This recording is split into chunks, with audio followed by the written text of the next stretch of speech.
একজন ব্যক্তি আল্লাহর কাছে দোয়া করেছিল যে, হে আল্লাহ, আপনি আমার রিজিক বাড়িয়ে দিন। আল্লাহ তার ইনকাম প্রচুর পরিমাণে বাড়িয়ে দিলেন। তিনি এতটাই বাড়িয়ে দিলেন যে সে অল্প কিছুদিনের মধ্যেই বাড়ি বানালো, গাড়িও কিনল।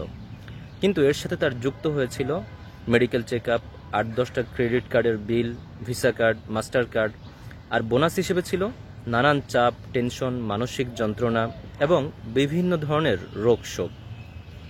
আর আরও ছিল অনেকগুলো ক্লাবের মেম্বারশিপ। আবার আরেকজন ব্যক্তি আল্লাহর কাছে দোয়া করলো যে, হে আল্লাহ, আপনি আমার রিজিকের মধ্যে বারাকাহ দান করুন।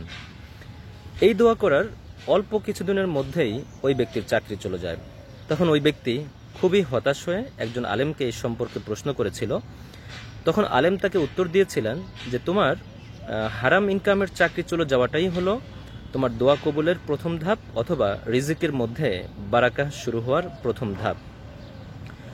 কিছুদিন পরে ওই ব্যক্তির ছোটোখাটো একটা চাকরি হলো, কিন্তু এখন তার বেতন বা ইনকাম আগের চেয়ে কম বা অর্ধেক। এখন তার মাস শেষে কোনো সেভিংসও থাকছে না, আবার নতুন করে কোনো লোনও যোগ হচ্ছে না।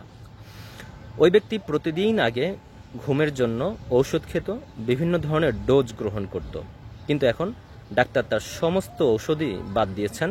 এখন সে আর কোনো ঔষধই খায় না। সে ঔষধ কেনই বা খাবে? এখন তো তার ঘুম এমনিতেই চলে আসে। আসলে রিজিকের মধ্যে বারাকা এটা এক অদ্ভুত বিষয়। এটা সেই ব্যক্তিই বুঝতে পারে যে ব্যক্তি এই বারাকাহ নামক বরকত, রহমত লাভ করতে পেরেছে। আল্লাহ আমাদের সকলের রিজিকের মধ্যে বারাকাহ দান করুন। যদিও এটা ছিল অন্যজনের একটি সত্যিকারের গল্প, কিন্তু এমন ধরনের গল্পগুলো আমাদের জীবনের অনেকের সাথেই মিলে যায়।